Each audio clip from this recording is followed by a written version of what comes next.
There we go. Okay, welcome everyone, and thank you for joining us for this morning's webinar on mental health, wellness, and stress management. For those who don't know me, my name is Christy Simon. I'm the president of the Central Maryland Chamber, and I'm really glad you're here with us today. If you have any questions throughout the program, you can feel free to add them in the chat box, and we will also have time for Q&A later in the event. We also encourage you, as Kim just mentioned, to add your contact information into the chat box, and following the event, we'll share that with the group. So now it is my pleasure to introduce our speaker for today's presentation. Jacqueline R Duncan is a renowned inspirational speaker, pastor, author, and entrepreneur. She's passionate about health and self-care and is committed to providing others with the tools of information, education, and inspiration to achieve a healthier, purposeful lifestyle. Jacqueline is the founder and CEO of Leading Ladies of Integrity, Inc., and Purpose Pusher Inspire Coaching, LLC.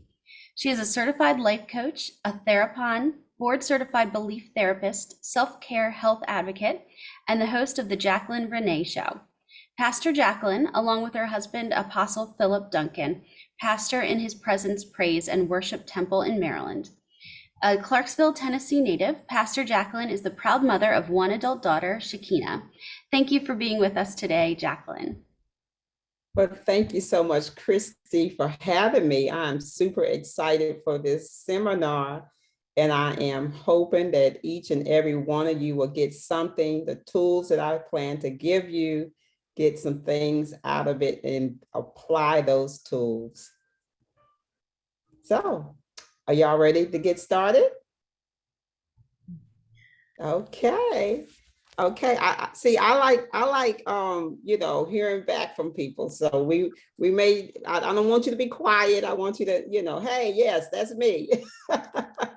Okay, so again, thank you so much, Christy, for having me to come on today to talk about stress management. How many can say that they are dealing with some stress, have dealt with some stress within the last 2 years? Come on, by the raise of your hand, let me just, everybody, I believe everybody on here should be raising their hand. Yes, because we all have experienced stress, especially with COVID going on, and now we are dealing with monkeypox and who knows what's gonna pop out next.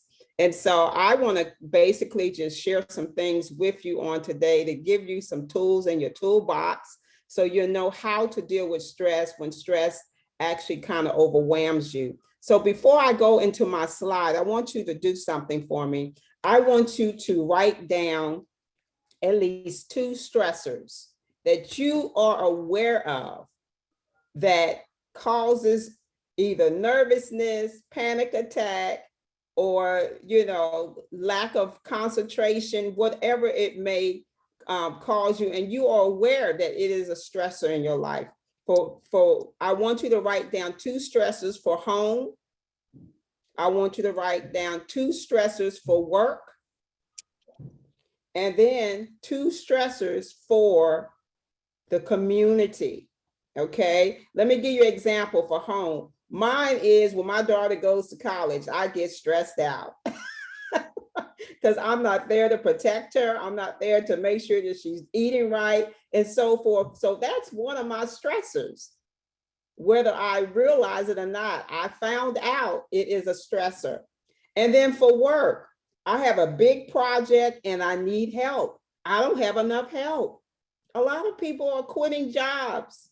They're not working anymore. So you don't have the help that you need. That can be a stressor. And another one for the community. We was talking about it earlier. COVID, the COVID protocols. You know how we have to make sure that we put on that mask. We have to wash those hands. We got to be 6 feet apart. All of that is stressing in your brain. It's like trying to keep up with all of these protocols. Oh, can I take my mask off today? Do I need to put it on in this store? All of that can cause stress and you're not even aware of it. But guess what? 90% of your solution of being aware of your stressors can help you overcome, manage the stress that you're going through. So did you write down your two? Let me see. Does anybody want to share? I'm gonna get one or two people to share real quick, and then we're gonna go ahead into the slide.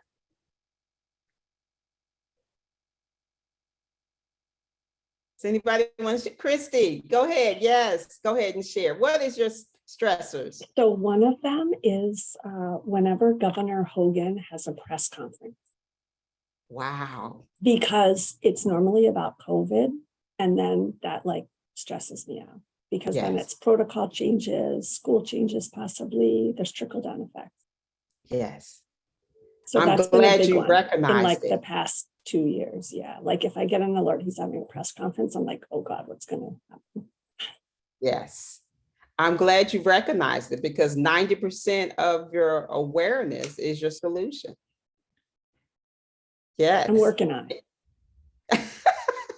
I'm We're all going work to in teach you how to, progress. I'm going to teach you how to help. I'm going to help you with that. Okay. Anyone else? Okay, I mean this with all due respect, but because some of you know who my boss stresses me. He, Okay. yeah, he continuously interrupts me and is a big chatter. And that, like, even talking about it makes my heart race. So that is a huge, huge stressor for me. Okay. I'm going to teach you how you can stay in the state of calmness. Oh, good. Yeah, the state of calmness, and don't allow it to stress you. Okay. Well, thank you. Okay. Anyone else? One more person, and we're going to go ahead and get started. Anyone else? Okay, Beth. Yes. There are constant changes in the insurance marketplace, and it's changing so frequently. It's keeping up with it, not just the federal laws and such, but there's constant changes, and the email blasts that are flooding in all the time. There's every day at least 30 emails just about changes in the business world. And it's not just Maryland, but it's across, so, either you just ignore them, put them aside, flag them for later, but that's constant change. And it's never stopping. Yes. These government people seem to think that they know more about what these individuals know. So just a thought. Yes. Do you guys see how everybody has different stressors? What I'm stressed about, you may not be stressed about. And so once if you can just always remember this, if you are aware of your stressors, then you can manage them. Okay. But if you're not aware of them, then you can't manage them. You can't put your finger on it. You won't be able to manage it. So that's why it's important that you know what your stressors are. And in this seminar, I'm hoping that you'll be able to grab the tools that I'm going to share with you, and that you'll be able to better handle everything that comes in your environment. And so it won't overwhelm you, it won't burn you out, and it won't stress you to the point where it shuts you down. Because I'm seeing I am a therapist, most of you know, I'm seeing why I am, counseling individuals. They're to the point where they're burned out right now, because they were not aware of what their stressors were. So that's why I asked you to write down what you feel your stressor are. It could be, if you're driving your car and you are cussing people out, that's a stressor. But guess what? You're not aware that that's a stressor, but it is, because guess what it does? It raises your blood pressure, because you're mad because I'm trying to get into the right lane and you're in the lane. And I mean, that raises your blood pressure. So if you can handle that and you are aware of that, when it comes again today, when you go home from work, or if you're going out to the grocery store or something like that, if you can handle that solution there, 90% of what you're aware of is your solution, because now I can handle it. I know that's a problem, right? Right. Okay, so let's go to the slides. I want to get to the slides so I can give you some tools that you can actually pull in your toolbox. Okay.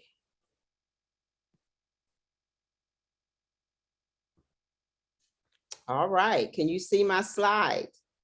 Yes, it looks great. Wonderful. Okay, so I may be speaking from the slide. I may be giving you some things that I've gone through. So I may not stick entirely to the slide, but I'm going to try my very best. So I want to, like I said, want to be able to give you the tools that you need in order for you to be a better manager of your stress. Okay. So we're talking about mental health, wellness, and stress management. Okay. Of course, everyone knows who I am, so we don't have to go over that again. But I believe I did not tell everyone on my bio that I am a self-care advocate. And the reason why I am a self-care advocate now is because I got to the point where I burnt out totally. I had nothing more to give to people. When people called on me for counseling, when people called on me for just wanting to hear what they had to share or say, I had nothing else to pour into them. And that's because I got to the point where I was not aware of my stressors.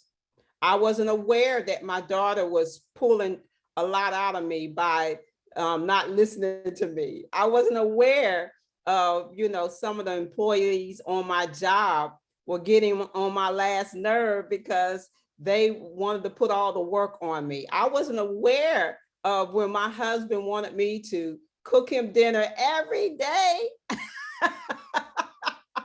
That it became a stress to me because then I had to clean. All of these things are stressors, but I was not aware.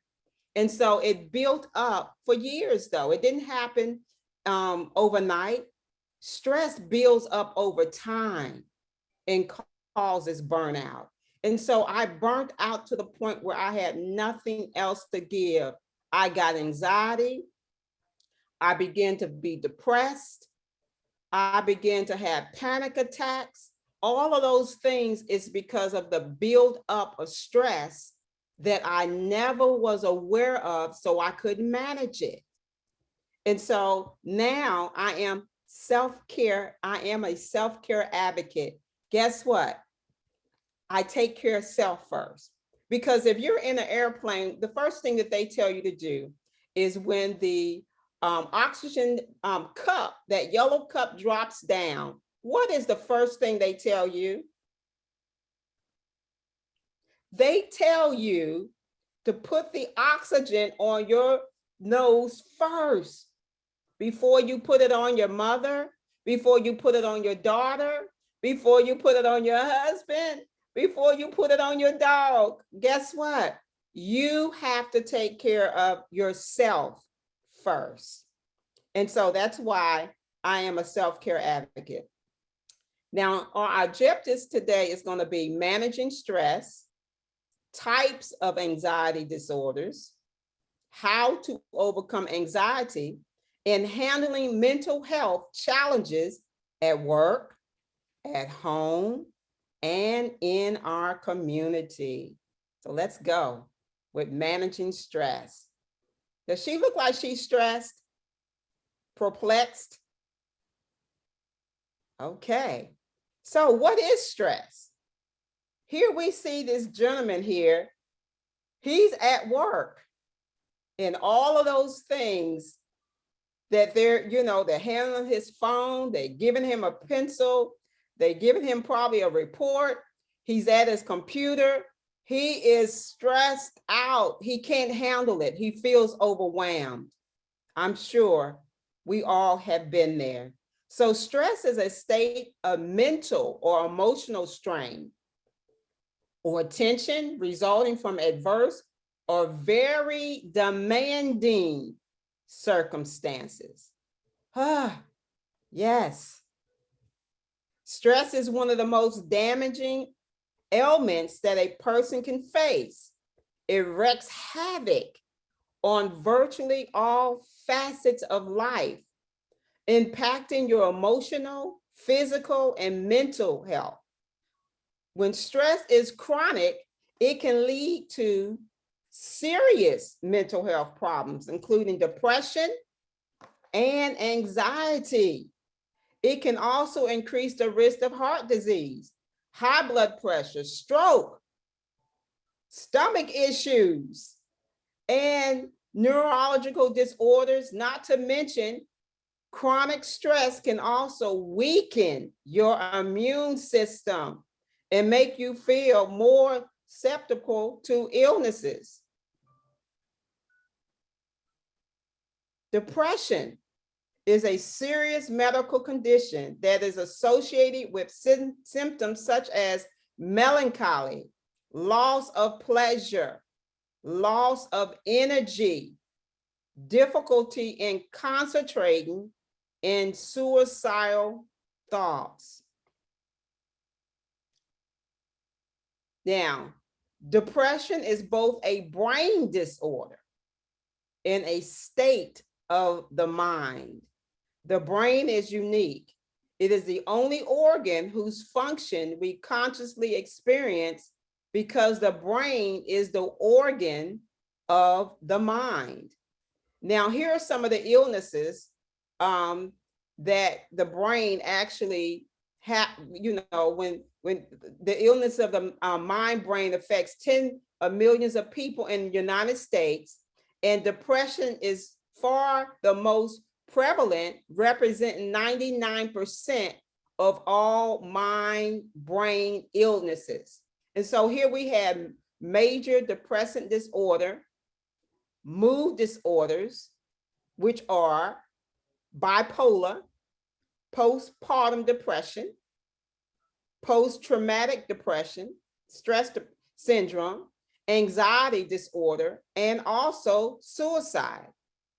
Now, postpartum depression, this is for these women like myself that basically it says is reported to occur in 15% of women shortly before or after any time after childbirth, but commonly begins between a week or a month after delivery. So I can say I actually went through postpartum depression, but I didn't understand what it was.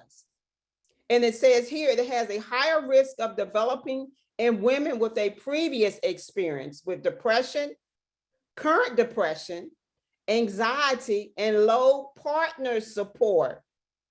And it affects not just the mother's health, but can also interfere with her ability to care for her family, leading to impaired child development. Can you see that? If we don't understand or not aware of this postpartum depression, it can affect not just our health, but it also can interfere with how we care for our family and care for our children's development. So post-traumatic stress disorder, which we say PTSD, it affects about 8 million adults a given year. And let me say, it's not only for military that this PTSD affects. Frequently occurs after a violent personal assault, such as rape, mugging, domestic violence, terrorism, natural or human disasters, such as hurricanes or accidents, or even now what we're in, COVID. We can get PTSD just because of COVID, because what we shared earlier about making sure that we put our mask on, making sure that we are 6 feet apart from people, making sure that I have enough stuff for my hands to wash my hands and different things like that. That can cause a trigger in your brain to cause trauma. And the trauma leads to the PTSD. And so PTSD also, of course, affects the military. It affects 11 to 20 out of every 100 veteran who served in Iraq or Afghanistan. It also affects 12 out of every 100 veterans who served in the Gulf War. It affects 15 out of every 100 Vietnam War vet, according to the most recent study in the late 1980s. And the National Vietnam Veterans Readjust Study, it also says it is the estimate that about 30 out of every 100 Vietnam veteran has PTSD in their lifetime. And I can attest to that. My brother, who is my twin, he has PTSD because he was in the Iraq War, and it's really damaging his whole lifestyle. He doesn't like to get out. He doesn't like to do anything. He doesn't want to seek a counselor. He doesn't want to, he lives in his house where the blinds are down low. It's because he is suffering from PTSD. Now, also the generalized anxiety, which most of us have, it affects 2 to 4% of the US adult population, or 5 to 9 million people. So let me say, if you're suffering from anxiety, you're not alone. And it has a median age of onset of 31 years. Now, suicide, it was the 10th leading cause of death for all ages in 2013. And the results in the death of 4 times as many men as women, and represents 77.9% of all suicides. And it is the second leading cause of death among persons aged 15 to 34 years, and the third leading cause of death among persons 10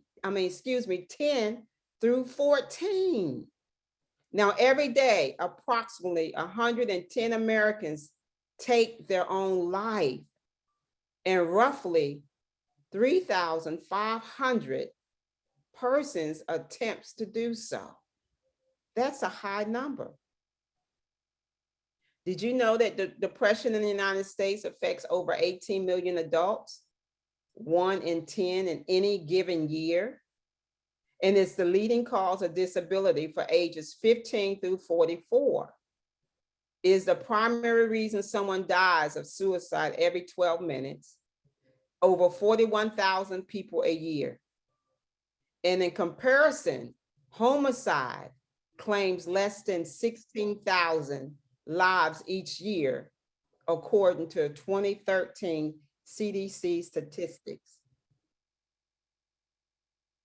Now, did you know depression internationally affects over 350 million people worldwide, regardless of culture, age, gender, religion, race, or economic status?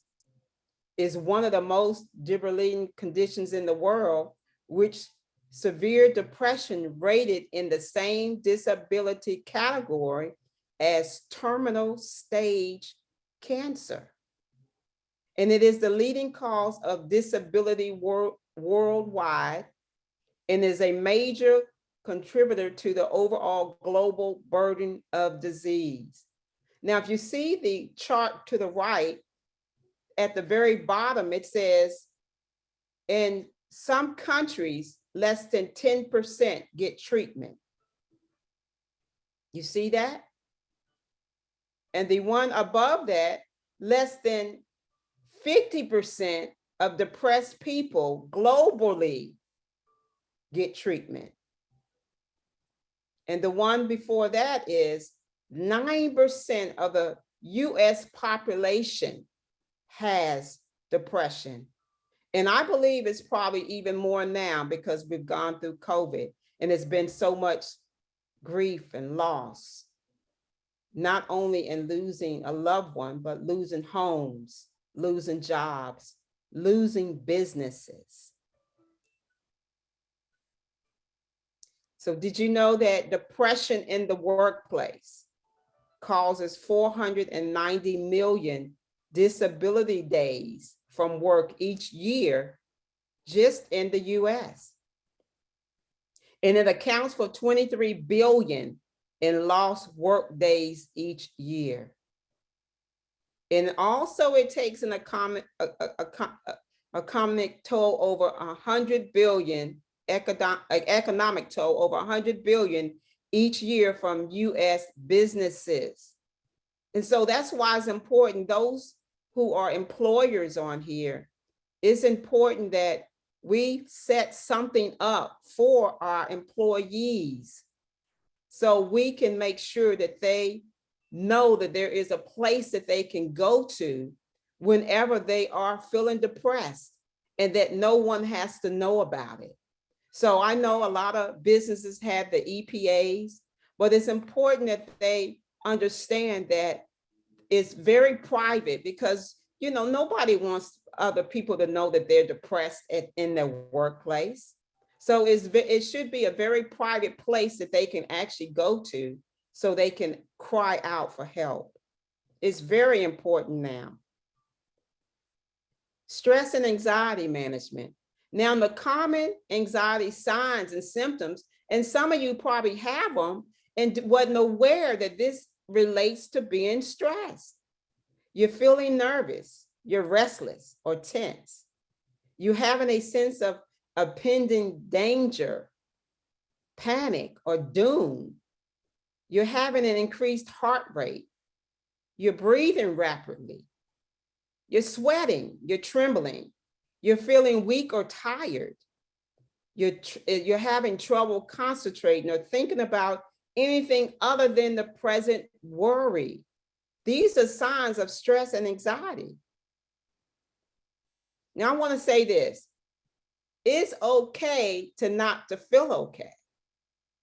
But whether your friend or your loved one is currently getting treatment or hasn't received a formal diagnosis, it's okay if they're not okay. Everyone has good and bad days, and we all deserve some grace. But it is important that you reach out to get help. Somebody say, I'm going to reach out to get help. I'm going to reach out to get help. Now let's go over some types of anxiety disorders. Generalized anxiety disorder, and most of us probably have gone through this one. The percentage that's in the global world, most of us have gone through the generalized. The generalized is usually involves a persistent feeling of anxiety or dread, which can interfere with your daily life. It is not the same as occasional worrying about things or experiencing anxiety due to stressful life events. People living with, and they call it GAD, experience frequent anxiety for months, if not years. Now, here are the symptoms again. Feeling restless, you are wound up or on edge. You're being easily fatigued. You're having difficulty concentrating. You're being irritable. Somebody say something to you, you blow up. You get mad, you get frustrated. You're having headaches, muscle aches, stomach aches. Something is going on with your stomach all the time. Or unexplained pains. And you're having difficulty controlling feelings of worry. You're having sleep problems, such as falling asleep or even staying asleep. Now, panic disorders. People with panic disorders have frequent and unexpected panic attacks. Panic attacks are sudden periods of intense fear, discomfort, or a sense of losing control, or when there is no clear danger or trigger. Not everyone who experiences a panic attack will develop panic disorder, but people with panic disorder often worry about when the next attack will happen and actively try to prevent future attacks by avoiding places, situations, or behaviors they associate with panic attacks. Now, panic attacks occur as frequently as several times a day or as rarely as a few times a year. And my daughter, actually, who's in college now, she has experienced panic attacks. She doesn't have the panic disorder, but because of so much that's going on in the world, in her life, because of college testing, college homework, she sometimes experiences panic attacks. Now, this is what you feel like when you are in a panic attack. Your heart is pounding or a racing heart. You're sweating. You're trembling or tingling. Your chest pain, feelings of impending doom, and feelings of being out of control. The other one is social anxiety disorder. And my daughter actually has that. Sometimes she doesn't want to go outside. She doesn't want to be around her college peers. It's because her social anxiety disorder kicks in. And basically, it's a persistent fear of being watched and judged by others. For people with social anxiety disorder, the fear of social situations may feel so intense that it seems beyond their control. For some people, this fear may get in the way of going to work, attending school, or doing everyday things. Now, people with social anxiety disorder, they have blushing, sweating, trembling, pounding and racing of the heart, stomach aches, rigid body posture or speaking with an overly soft voice, difficult making eye contact or being around people they don't know, feelings of self-consciousness or fear that people will judge them negatively. Now, you may even have some children that have social anxiety. And if they're always having stomach aches, they don't want to go to school, it may be some form of social anxiety disorder. And so you need to seek help for them. Separation anxiety disorder. Now, this is one that I had and didn't know I had when my daughter went off to college. I had to get me a therapist.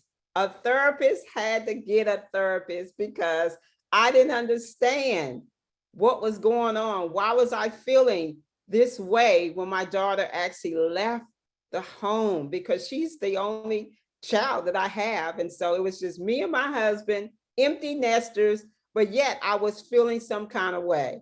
And so it says, separation anxiety is often thought as something that only children deal with. But no, I realized I dealt with it too as an adult. And people who have separation anxiety have fears about being parted from people to whom they are attached. I was so attached to my daughter.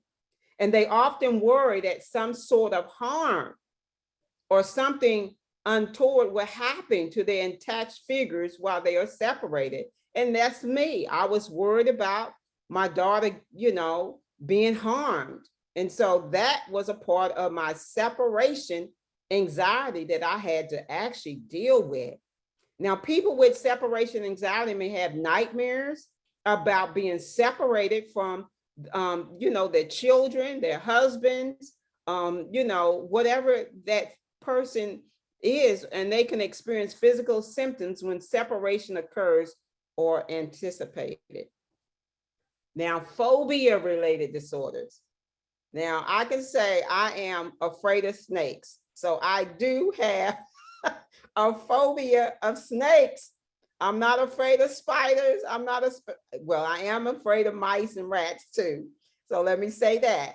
So I have that phobia of being afraid. And basically it's just an anxious feeling. The fear people with phobias feel is out of proportion to the actual danger caused by the situation or object. Now, of course, we know snakes are going their own way, but if I see one, I will run the opposite direction because I have a phobia. Now, people with a phobia may have an irrational or excessive worry about encountering the feared object, which I do. I walk every morning. I'm always looking to make sure there's no snakes on the road that I'm on. So that's my phobia. And we take active steps to avoid the feared object. And you also experience immediate extense anxiety upon entering the feared object or situation, or you endure unavoidable objects and situations with intense anxiety. Now, phobia-related disorders, there are several types. Now, there's specific ones that you may have. For example, flying. You know, I used to have a phobia of flying because I was out of control of, you know, driving or flying the airplane. So I had that fear of flying. Some people have a fear of heights. Some people have a fear of specific animals, as I said, such as dogs, spiders, or snakes. And then some people have a fear of receiving the COVID injections, the vaccinations, and that's why they don't get them. And then, you know, there's other reasons why they don't get them. And then blood. Some people have a phobia of seeing blood. That's why they can't be nurses. That's why they can't be doctors, because they have a phobia. Another agoraphobia is often these situations in part because they think being able to leave might be difficult or impossible in the event they have panic-like reactions or other embarrassing symptoms. Okay, so people with this phobia have an intense fear of two or more of the following situations: using public transportation, being in open spaces, being in enclosed spaces, standing in line or being in a crowd. You'd be surprised how many people are afraid to be in a crowd now because of COVID. Being outside of the home alone, or contracting COVID. A lot of people are fearful now because of what our world is looking like.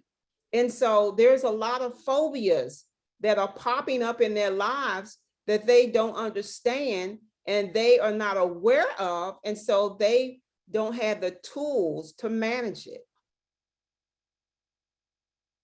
Now I want to just talk to you briefly about how your emotions are lining up to the organs that we all have, how they are connected to our organs, like our spleen.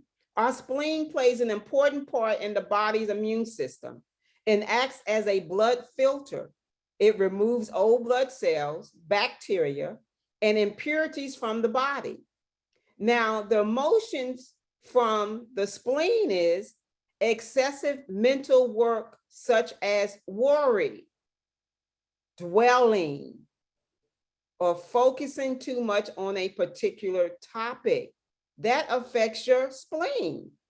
And some of the spleen functions, again, is food digestion and nutrition absorption, helping in the formation of blood and energy, and keeping the blood in the blood vessels connected with the muscles, mouth and lips, and also involved in thinking, studying, and memory. Now, let me say this, far as food digestion, when we're under a lot of stress, some of us get reflux, some of us get SIBO, which is small intestines overgrowth bacteria. Some of us get ulcers because of the stress, because of the different things that we're experiencing in life. And so it can affect the organs in your body. And this is why I want to talk about the different emotions and the organs in our body, because the pounding of the different stress things that we're going through in life, it can affect these organs. and it can affect your spleen. And also it says symptoms of the spleen imbalance is tiredness, loss of appetite, mucus discharge, poor digestion, loose stools, diarrhea, pale lips, excessive menstrual blood flow, and other bleeding disorders. And so that's why it's important that we manage, get our stress under control. The next organ is your lung. The lung brings oxygen into the body and removes carbon dioxide. And this organ, the lung, relates to grief, sadness, and detachment. And respiratory brings energy from the air and helps to distribute it throughout the body. So they work with the kidney to regulate water. They are important in the immune system and for resistance to viruses and bacteria. And we know what COVID did. COVID actually got into the lungs back in 2019, 2020. It actually got into the lungs and shut things down. And so basically our emotions works with our organs. And also it says they regulate sweat glands and body hair and provide moisture to the skin. And so some of the symptoms of a lung imbalance is shortness of breath, shallow breathing, sweating, fatigue, cough, if you're always getting the cold and flu, allergies, asthma, and other lung conditions. Also, dry skin, depression, and excessive crying. It deals with the lungs. Now the liver, digestion and processing of nutrients are the primary functions of this vital organ. Now the liver, if you have an anger problem, if you have resentment, frustration, being irritable, bitterness, or flying off the handle, I always tell people you need to drink some dandelion tea, because dandelion actually flushes out your liver. And so the liver deals with the anger. If you're angry all the time, you need to kind of, go to your doctor and ask him to check your liver to see what's going on with your liver, because your liver is the organ that processes all of those things that are in our bodies that need to come out. So it is the one that regulates the bowel and stores blood, and basically is a smooth flow of energy in the blood throughout the body. And so the imbalances of liver is menstrual pain, headache, being irritable, inappropriate anger, dizziness, dry or red eyes, or other eye conditions. And so if you feel that you're having these eye conditions or being angry and headaches and stuff, ask your doctor to check out your liver. But I want to, over here to the right, it says how to let go of anger. You need to acknowledge your anger and forgive. Look for positive things in everything. Write in a journal daily. Exercise or take up a hobby, or meditate on God's word. The next organ is your heart. And the heart pumps blood throughout the body. This organ is linked with joy, but the imbalance of joy is expressed as either too much or too little, which can be depression. Okay? Emotion is lack of enthusiasm, mental restlessness, depression, insomnia, and despair. In the heart function, it regulates the blood and the blood vessels, is responsible for even and regular pulse, and influences the spirit. It's connected with the tongue, your complexion, and your arteries. And the symptoms of imbalance is insomnia, heart palpitations, irregular heartbeat, excessive dreaming, poor long-term memory, and just having psychological disorders. Now, your kidneys. And we know the kidneys remove waste and excess fluid to make urine. The kidney is related to fear, which can manifest as chronic fear or anxiety when it's out of balance. So that emotion to a kidney, you know how when you get fearful, you got to go to the bathroom. You got to, run to the bathroom because you're fearful. And so the kidney, that emotion is a link to fearful, weak willpower, insecure, isolated, aloof. And the kidney function is key organs of sustaining life. It's responsible for reproduction, growth, development, and maturity. It's involved with the lungs and the water and respiratory, connected with bones, teeth, ears, and head hair.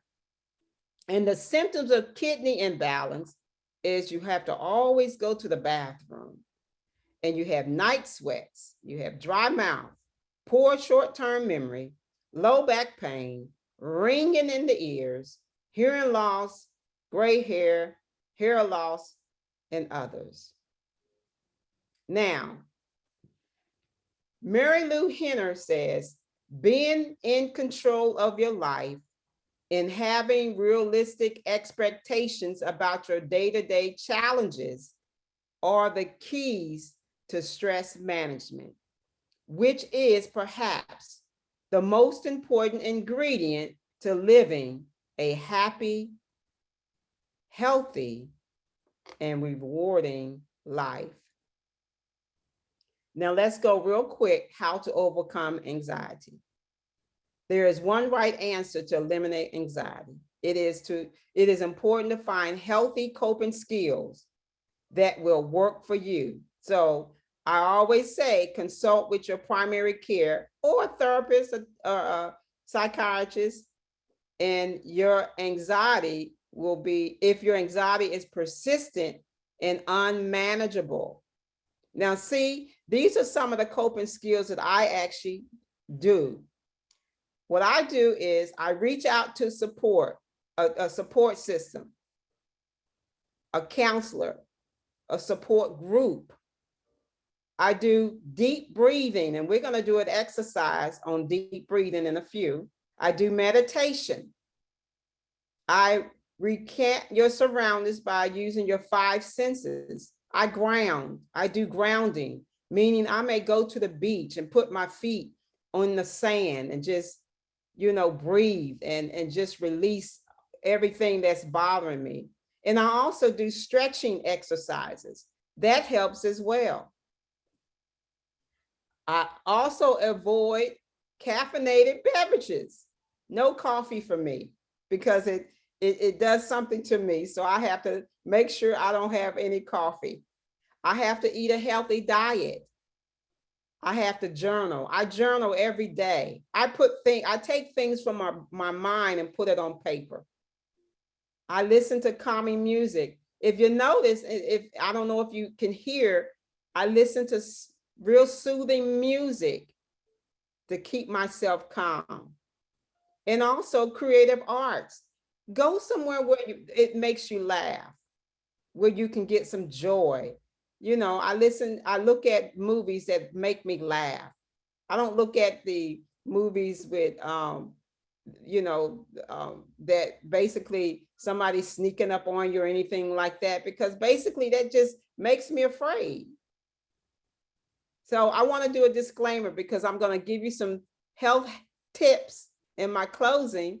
And these things have worked for me, but I want to give you a disclaimer. I am not a doctor, nor am I trying to diagnose, nor will I be encouraging you to stop any medications you are currently on from a medical professional. Please speak to your doctor on any changes you would like to make on any of your medications, or if you would like to incorporate any natural products, because they may interact with your medicines. I'm giving you knowledge that I have experienced and researched while I was going through my health challenges.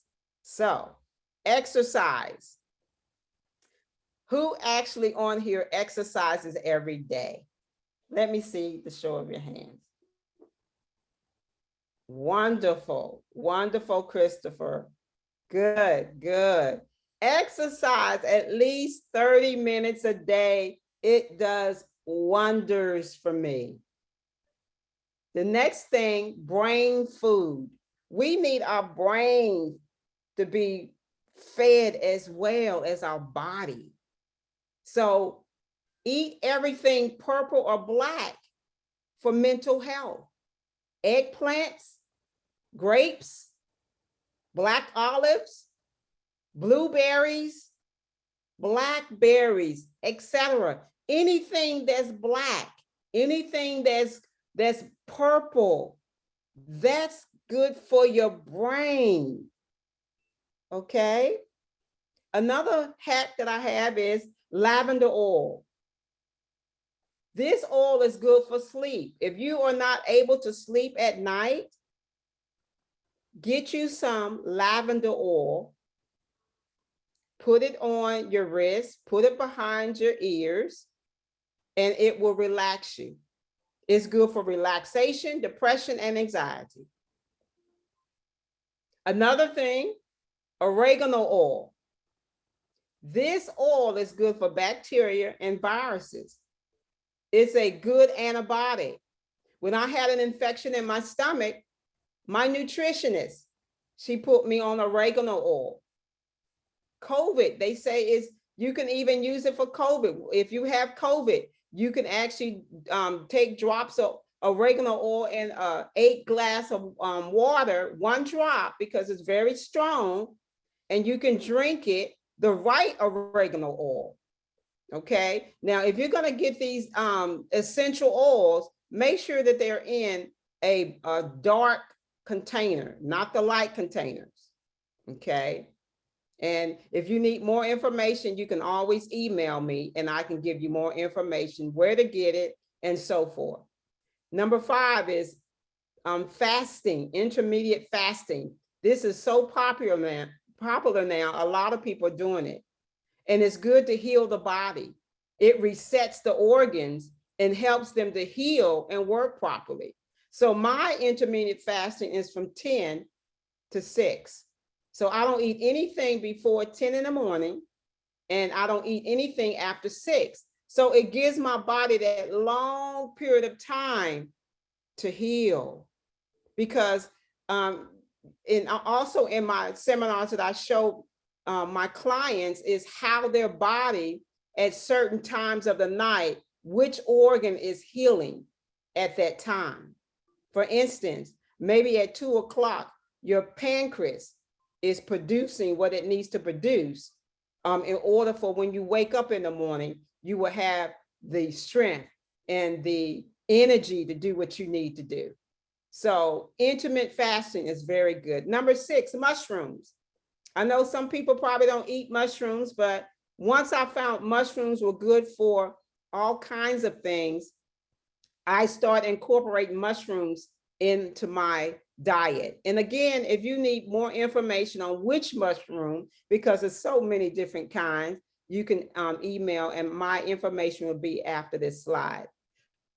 They are rich in B vitamins, which B vitamins are good for stress. Let me say that again. B complex vitamins, write that down. If you're under a lot of stress, B complex vitamins are good for stress. Okay. Next is saffron spice. Now, if you like Indian food, they automatically put this in their food. And saffron is good for boosting your mood.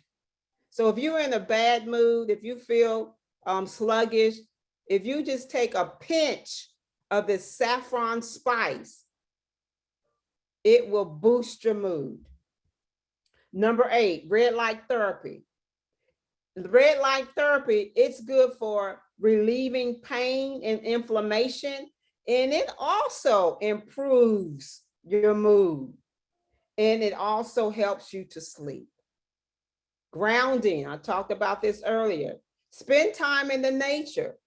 Take off your shoes, walk on the beach, walk on your grass. I'm telling you, it's amazing how God has made our earth and it has nutrition in it for us. They were telling me that melatonin is in the soil of the earth. So when you are planting your flowers, guess what?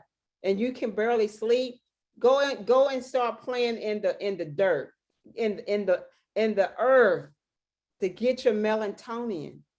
It helps. That's what you call grounding. And number 10, meditation and breathing exercises.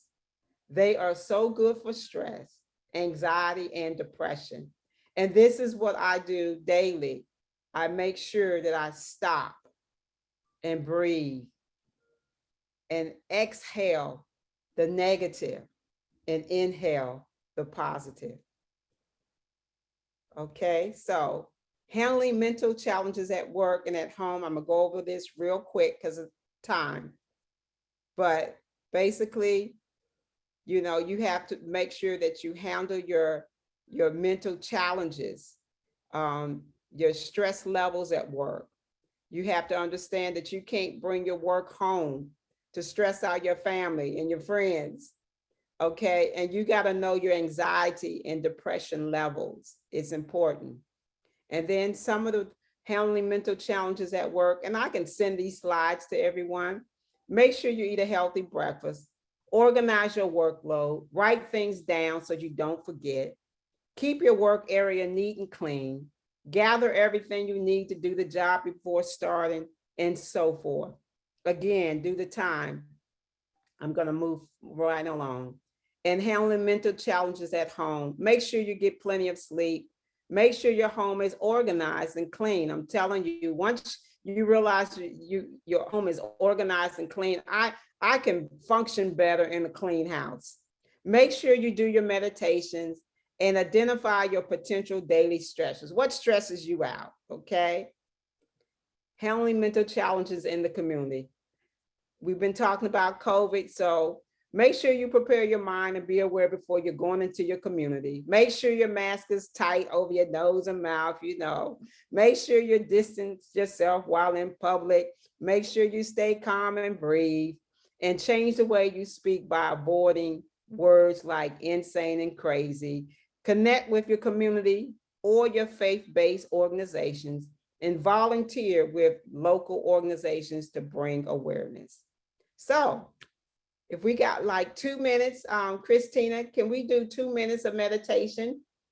Yeah, absolutely. I know some of our folks had to drop off for other meetings, but we still have a good crowd left. So Okay, okay. Well, I want to do a meditation with us, and you can do this every day. This is what I do with my clients, and they love it. Some of them fall asleep, so that's why I said 2 to 3 minutes.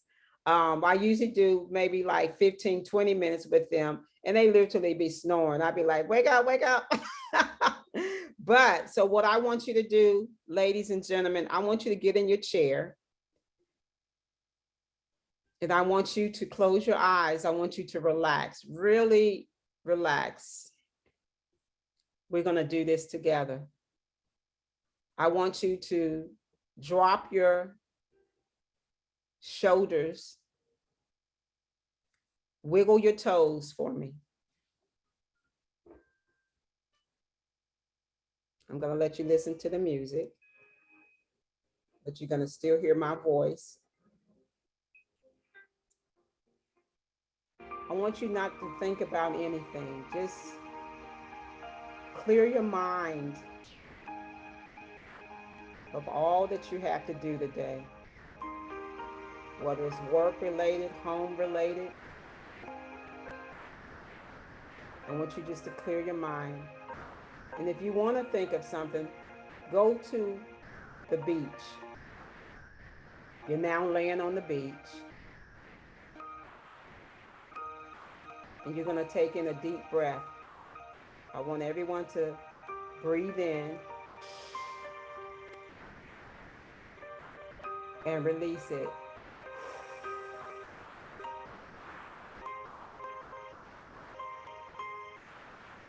I want you to do that 2 more times. I want you to breathe in.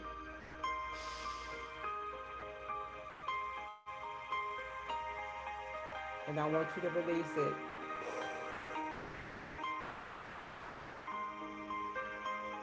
One more time. Breathe in.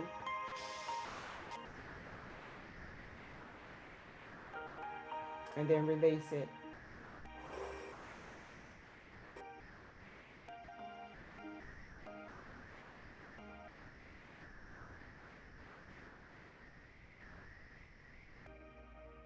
Begin to breathe. Begin to feel the breeze while you're on the beach. Begin to hear the ocean. Begin to hear the ocean.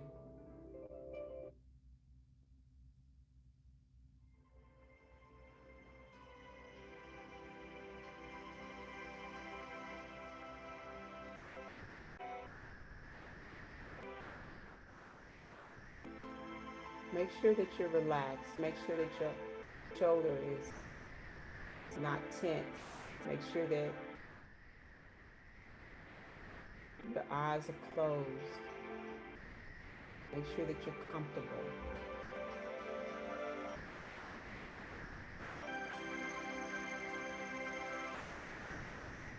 And your mind is clear.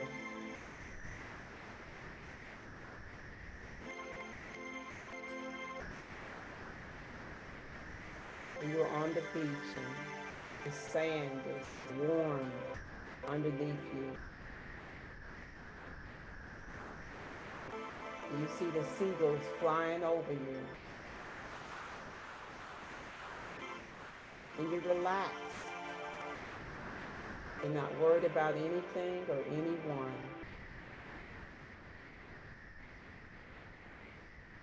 And you're breathing. And you're releasing. You're exhaling. And you're inhaling. And you feel all the stress coming off of your body, off of your mind.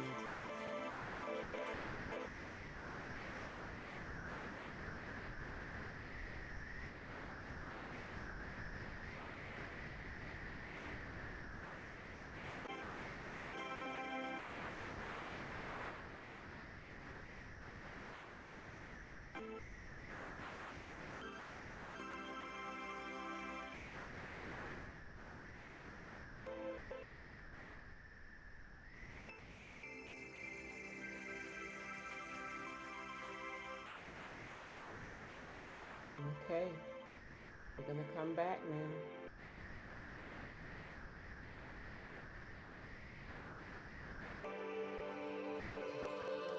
All right. You're gonna come back now because you've been somewhere. You've been to the beach. So that is the end of my presentation. Now, if you want to book a stress management session with me today, I offer counseling sessions, seminars, workshops, on-site sessions for businesses.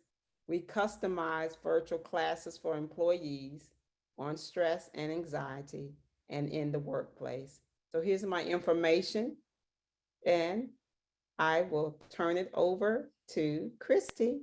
And thank you so much for having me.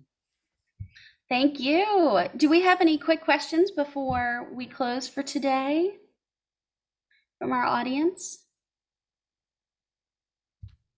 Well, if not, hopefully you'll reach out to Jacqueline following the session today to stay in touch and possibly schedule a session. But thank you to all of our guests for being here. This was a really great session, and we hope you will also tune into our future webinars and events. We do have our next small business seminar on September 21st. It's called The Great Business Plateau. That will be presented by Patrick Lee from Chesapeake Think Tank. But registration for that event and all of our other fun events are located on our website, which is centralmarylandchamber.org. So again, I just want to thank Jacqueline and Leading Ladies of Integrity for this great session, which I know was so helpful to all of us. So following the event, you will receive an email with her contact information so you can stay in touch in case you have other questions. So thank you again for being here, and we hope you all have a wonderful day.